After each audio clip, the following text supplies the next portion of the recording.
Oi, seres humanos! Esse é o canal História de Noah e bem-vindo a mais um vídeo. Eu sou a Monique e nesse vídeo eu vou dar indicações de livros clássicos incríveis até 200 páginas. Ou seja, além de incríveis, eles são muito fáceis de ler. A maioria dos livros que eu vou indicar aqui eu ri muito quando eu tava lendo. São leituras divertidas, que você aprende muito politicamente engajadas, a maioria. E são curtas, então, tipo assim, você não vai passar uma eternidade lendo. São fáceis de ler, são clássicos e são incríveis. Toca a vinheta, que depois eu já falo sobre os livros.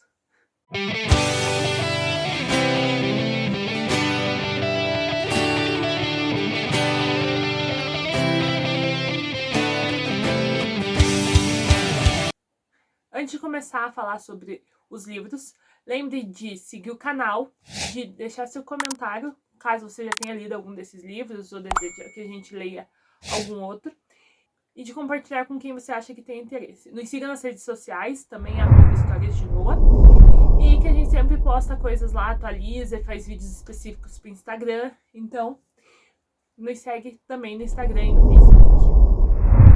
Nesse vídeo eu escolhi livros, como eu já disse, curtos, até 200 páginas, né? Que dê pra você ler ali até em uma semana. E que sejam incríveis, que não sejam tão pesados, que sejam divertidos de você ler, né? Ou seja, que a leitura flua. E que seja politicamente engajado e que seja também um clássico. Pensei, e não foi difícil, gente. Tem muitos livros bons. 90% aqui dos livros, na verdade eu acho que só tem um, que não é brasileiro. O resto... Não, tem dois que não são brasileiros, o resto é tudo brasileiro. O primeiro dessa lista tem 192 páginas e é uma peça de teatro, e é O Alto da Compadecida. Quando eu fui atrás, né, obviamente porque eu amo o filme de paixão, definitivamente eu acho que é meu filme favorito brasileiro, meu filme nacional favorito, definitivamente. E também se tornou um dos meus livros favoritos de literatura nacional. É uma peça de teatro, então já entrei também como favorito de peça de teatro, entra aí. E eu achei assim, será que o livro vai ser tão incrível como o filme? E foi muito. O Alto da Compadecida, no filme, eles fazem a junção de duas peças do Suassuna, que é, né, o Ariano Suassuna, que escreveu, o autor do Alto da Compadecida. Eles fazem a junção entre o Alto da Compadecida e o Santa e a Porca. Ficou faltando essa parte do Santa e a Porca, mas depois eu li o Santa e a Porca, que não é tão legal quanto o Alto da Compadecida, mas ainda assim é incrível. E aí eu vi que foi a junção ali das duas peças para o filme. Mas vamos falar do livro O Alto da Compadecida, né, que é uma peça de teatro e é incrível e é maravilhoso. O personagem principal é o João Grilo, então ele é pobre, ele faz o papel do malandro que fica inventando mentiras para tentar se dar bem, porque ele vive numa realidade que ele percebe que ninguém liga para ele, nem as pessoas em volta, nem a sociedade, e às vezes ele acha até que nem Deus liga para ele, então ele vê que ele tem que sobreviver sozinho nessa realidade do Nordeste e ser um pobre, de ser pobre, né, e ele precisa sobreviver. Então a história começa quando ele trabalha pro padeiro, pra mulher do padeiro, e o cão deles morrem. E aí, para eles continuarem com o emprego, ele e o amigo dele, que é o Chicó, eles têm que arranjar o enterro feito pelo padre do cachorro. E é claro que o padre não quer fazer o enterro de um cachorro. E aí ele começa a inventar um monte de mentira para convencer o padre a fazer o enterro. Então ele convence o padre que o cachorro, na verdade, é do Major Antônio Moraes e que o padre vai ganhar alguma coisa ali com o enterro. E aí vai gerando outras situações, ele vai contando mais mentira, e vai embolando, e vai embolando, e vai embolando. Eu vou evitar falar um pouco, né, dos spoilers pra quem não viu o filme, mas assim, mesmo com spoiler, é muito engraçado. É muito engraçado. Ai. Acho que a cena mais engraçada é quando o João Grilo tá falando com... Tem uma cena lá que ele tá falando com Jesus e com o diabo, pra quem viu o filme já sabe, mas no livro, na peça, o diabo tá tentando acusar o João Grilo de racismo. Aí ele fala, não, eu não posso ser racista, eu nem sou americano. Tipo, só estadunidense pode ser racista, brasileiro não é racista. Eu acho que eu já disse 192 páginas e passa assim, porque aqueles textos que é por bloquinhos, né, de falas, de peça de teatro. Então é muito rápido de ler e é muito engraçado. E olha, 2 dias no máximo a leitura. Eu li um dia porque é de uma sentada. Você senta, você lê e acaba. É isso. E fica com você pro resto da vida. Que é os melhores livros, né? Fáceis de ler e você leva pra vida toda. O próximo já é um pouco mais triste, não é dessa categoria de comédias, que é A Morte do Ivan Ilitch, do Tolstói. Temos uma coleção aqui em casa de Tolstói? Temos. Mas do Ivan Ilitch eu não tenho. E o Ivan Ilitch é bem curtinho mesmo, é 85 páginas, seria mais um conto, um pouco expandido, uma novela, né? Mais que um livro, na verdade. E ele vai falar aí desses momentos finais do Ivan Ilitch, que se depara com essa doença, e aí as reações dele, né? Primeiro a negação, depois raiva, até chegar à aceitação de que ele realmente vai morrer. E aí ele começa a refletir sobre a vida dele, como ele foi parar ali, né? Porque a partir do momento que você tá doente, no quarto, já deparando com a morte, né? Já tem esse atestado que você vai morrer, essa garantia, né? E vai ser logo. E aí ele se depara com quem ele tá à volta dele, quem realmente está preocupado com ele, o que ele fez da vida dele, que ele tá ali sendo ignorado pela família, né? Pela mulher, pela filha. E aí ele volta pra tentar entender como ele foi parar naquele quarto sozinho. E aí ele vai fazer reflexões sobre a vida dele, né? E ele vai falando, vai chegando à conclusão de que, na verdade, ele não viveu a vida que ele queria viver, ele viveu a vida que a sociedade queria que ele vivesse. Que ele tivesse um bom trabalho, que ele comprasse uma casa grande, que ele casasse com uma mulher bonita. E em vez de seguir o que ele queria, ele foi vivendo essa vida. E tem várias reflexões no livro todo, é muito incrível. Tolstói, fenomenal, como sempre. Não chega a ser muito triste, mas é um livro pesadinho até, já que fala muito da morte, dessa experiência, de como a nossa realidade é confrontada quando a gente chega, a gente é obrigada a encarar o fato de que a gente vai morrer e a gente precisa pensar sobre o que a gente fez até aquele momento. E poucas pessoas podem chegar nesse momento e não ter nenhum arrependimento. Muito difícil, muito difícil. O próximo livro da lista é o 15, da Raquel de Queiroz. E foi escrito em 1915, e vai falar sobre a seca no estado do Ceará. A personagem principal é uma professora, Conceição, que ela vem passar as férias de verão em casa, passa em 2 meses a história só. E ela tem lá o crush dela também, que é a parte da história que fica contando 2 partes da história, né? O livro é dividido em 2 partes. A parte da Conceição com o primo Vicente, que é um vaqueiro, e ela tentando flertar com ele, eles tentando flertar e tentando ver se aquilo vai dar em alguma coisa. E a parte que ela vai falar mais da seca e o que ela tá vendo naquele momento, que ela vai para casa e o estado tá passando por uma seca gigante e de como isso vai afetando a vida dos funcionários da fazenda que ela tá, né, na fazenda da família dela. E vai falar dos retirantes e de como essa caminhada para um lugar que tenha água e todo esse sofrimento que a seca causa mesmo. E ela vai falar também desse sofrimento, né? Porque, no caso, ela é filha de fazendeiro, o primo dela também é filho de fazendeiro, vaqueiro, e de como isso afeta muito a vida deles, que são ricos, e de como isso também afeta muito pior, né? De umas formas muito mais drásticas, as vidas dos empregados das fazendas. Para retratar a luta do homem contra a seca, vai passar muito o primo dela, tentando ali render a fazenda, fazer com que a fazenda ainda renda, que os animais não morram de sede, e do Chico Bento com a família, que é um funcionário da fazenda da Conceição, que vai em retirada, né, em êxodo para Fortaleza, para o campo de concentração que ficava ao redor de Fortaleza, que se chamava Alagadiço, que cuidava desses retirantes que saíam do interior por causa da seca, e muitos, né, porque saíam com a família inteira e um pouco ia morrendo no caminho, e aí como se libertar dessa pobreza extrema que é causada pela seca, já que ali a maioria vivia, né, do que a terra dava, se não chovia a terra não dava nada, e como lidar com isso. E é muito interessante, porque ao mesmo tempo que ele tá falando dessa luta do homem contra a seca, ele também tá abordando ali o papel da mulher naquela sociedade, né? Já que a Conceição é uma mulher moderna que vem da capital pra volta, né, pro campo, e daí ela tem essa visão de um mundo diferente, mas ela tem um crush no primo, que é do interior, que só viveu naquela realidade, e como todas essas vivências diferentes se embatem em uma só.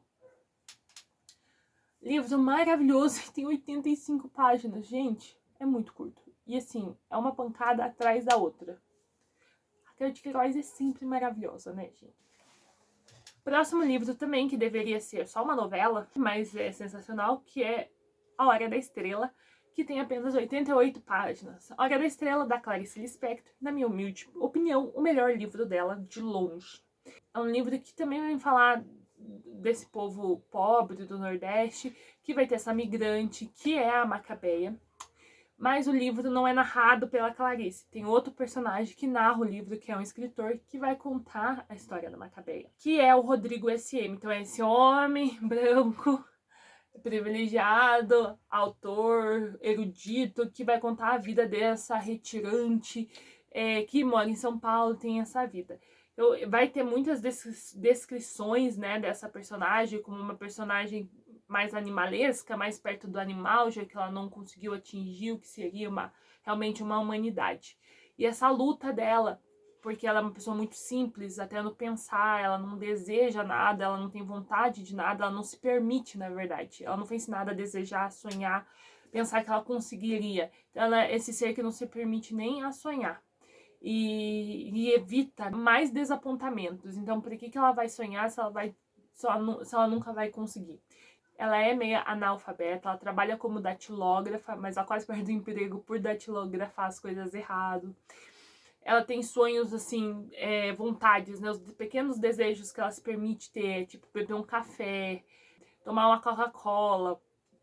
São desejos muito pequenos que fazem a gente perceber a existência miserável dela mesmo. Que ela realmente sonha com o básico do básico do básico. Mas, ao mesmo tempo, Macabeia é essa criatura incrível que pergunta o tempo todo, que tem curiosidade e ela quer saber mais, só que o meio onde que ela vive não permite ela ir além. E aí isso é realmente frustrante. E a Clarice, ela faz essa história, ela conta essa história de uma forma muito impressionante.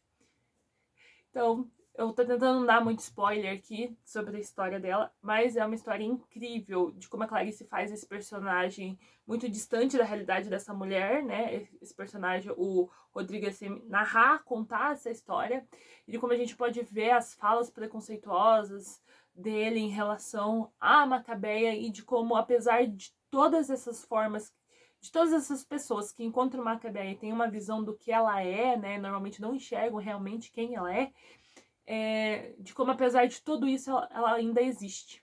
Apesar de todo mundo tentar querer enterrar ela ainda resiste e existe no mundo. Apagam ela em vários fatores, mas de verdade não apagam ela.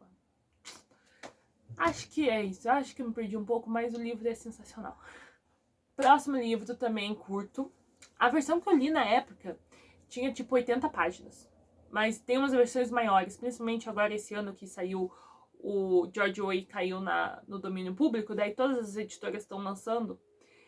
O livro que eu vou falar, obviamente, é A Revolução dos Bichos, muito famoso, que no caso é uma fábula desses bichos em uma fazenda, né? Na fazenda do Sr. Jones, que se juntam para fazer uma revolução, para acabar com o domínio do Sr. Jones e ter uma existência melhor. Então eles resolvem fazer uma revolução como os animais, né, com todos os animais, porque eles, animais, vão se entender, vão se respeitar e vão conseguir ter uma existência minimamente ali saudável e justa. E aí quem comanda a revolução são os porcos, e aí eles acabam tomando o poder da revolução. É uma crítica ao socialismo, ao comunismo que aconteceu na União Soviética. O livro é famoso por causa disso, e eu acho muito sensacional porque lembrei muito do livro do Paulo Freire, né? Por uma pedagogia da pergunta, que eu tenho vídeo aqui no canal também, que ele fala, né? Quando a revolução não é feita com o povo, mas sim para o povo, nunca dá certo, porque sempre vai ter aquela posição de que eu sou o melhor, eu tenho que te ensinar a viver, e você nunca vai dar o que o povo realmente quer, você só vai se apropriar do poder para você e fazer o que você quer com o poder que você tem. E é isso que acontece na história, que a gente vai assistindo os porcos tomando poder e criando um governo totalitário e autoritário, pior até que do Sr. Jones. E muito político, vai falar muito desse apagamento da memória dos animais que esquecem como era na época do Sr. Jones, esquece que tá acontecendo o mesmo processo, não percebem que estão sendo enganados. É uma sátira sensacional que fala dessa corrupção intrínseca no ser humano mesmo e na política, e dessa vontade de estar no poder, de comandar e de ser o cabeça, e da dificuldade que os seres humanos têm, né, em sociedade, de governar junto, né, de criar uma sociedade junto. Precisa ter alguém que mande, alguém que obedeça, e normalmente se cria, né, essas relações totalmente autoritárias entre o povo que está no poder e o povo que não está no poder, e se cria, né, essa distância gigante entre o que o povo precisa e o que realmente recebe. Já que a gente não educa o povo para construir a sua sociedade, sim para receber uma sociedade já construída. Bom, o livro é sensacional, gente. É uma fábula, tem animais na boca dos animais, mais claro possível, acho que não dá pra ficar. Então eu indico muito também, livro sensacional, clássico aí, que todo mundo precisa ler num dia na vida. Quer dizer, todo mundo não precisa, né? Mas seria o ideal. O próximo livro tem 126 páginas e é O Bem Amado, do Jers Gomes. Também eu tive a sensação, também foi escrito em forma de peça de teatro, também é comédia, e também vai falar dessas relações políticas. Eu acho que o Revolução dos Bichos, a gente acaba rindo algumas horas pela hipocrisia e tudo, mas não é engraçado. Já o Bem Amado é muito engraçado, já foi feito, acho que 2 novelas inspiradas em mais filme na peça do Diego Gomes. E o personagem principal é esse político, o Odorico Paraguaçu, que ele quer ser eleito a prefeito. E aí ele fala o quê? Ele identifica um problema na cidade, que é não tem cemitério na cidade. Quando a pessoa morre, ela precisa ser transportada para a cidade vizinha. Então ele promete que se ele for eleito, ele vai criar ele vai construir um dicionário. Ele vai construir um cemitério na cidade. E aí a gente vai ver esse processo dele sendo eleito, dele virando prefeito, dele fazendo todas as falcatruas que ele vai fazer para construir esse cemitério, todas as negociatas que ele vai fazer por baixo do pano para ganhar um dinheiro a mais, né? Todos esses esquemas políticos muito comuns no Brasil. E a gente vai conseguir ver essas relações de poder, né, na sociedade, mas com muito humor. E é claro que esse Odorico, ele é a representação do político, né, populista, que tá lá junto com o povo, paternalista, tipo, só eu consigo fazer, eu que vou salvar vocês são incapazes, olha aqui, olhem pra mim, eu sou sensacional, vocês precisam de mim. Mau caráter, como, né, como todos esses políticos são. E aí, é claro, além dessa relação ali, né, de todo esse processo de construir o cemitério, vai ter também a relação dele, o caso extraconjugal, com a Dulcineia, e a Dulcineia é casada, e o Odorico foi padrinho de casamento, então conhece o marido, tem toda aquela relação, então muita comédia por trás também, muita piada. E aí a gente chega no ponto que o cemitério finalmente é construído, e aí cria-se um novo problema, que é: ninguém morre na cidade. A cidade é segura. É uma cidade pequena. E ninguém tá velho o suficiente para morrer. Morre gente muito de vez em quando. Ou seja, não era necessária a construção daquele cemitério. E aí, você vê o quê? Um monte de dinheiro público gasto num negócio que não era necessário. Talvez seria mais necessário construir um hospital. Talvez, né? Mas era o projeto político do prefeito. Ele poderia colocar o nominho dele ali. Então foi construído um cemitério. Mesmo a cidade não precisando realmente de um.